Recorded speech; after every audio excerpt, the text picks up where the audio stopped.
So here is the post from Victoria Tretis where she explains a couple of the settings that she's recommending we change.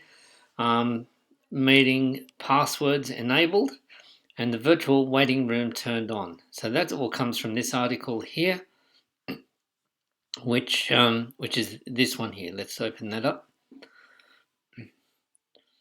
And so I'll include a link to this article as well in my in the notes for this video. So the first thing is to disable the guest screen sharing. So that means that when you're on a call with somebody, they can't share their screen automatically, just in case somebody wants to maliciously share some stuff that they shouldn't be sharing. So the second one is require the host to be present. So usually you would think, well, that's probably a wise idea. Okay, so that so what that means is that if others join first, they can't just all start talking unless you're there. The personal meeting ID, keeping it private. So I'm going to show you how to do all of these things.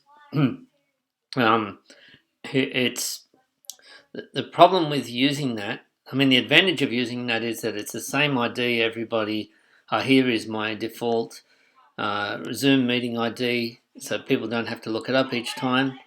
But the problem with it is that once it gets shared, is that others might like to log in on it. This next one is to use a password. So that's if you do use your personal meeting ID, then what you do is you give a special code like a PIN number or something for when people want to log on to that particular meeting. And then the fifth one is using the waiting room.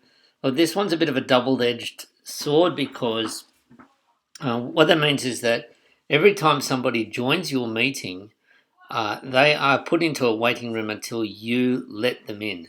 So that's good in a way because then if you're already running another meeting, then people on the new meeting don't sort of, they don't sort of clash. Oh, what is that person doing in my meeting? But the problem with it is that it's going to be quite painful for you to be monitoring that, especially if you have a large number of participants. So I'll let you decide, but I'm going to show you how to make the changes to each of those.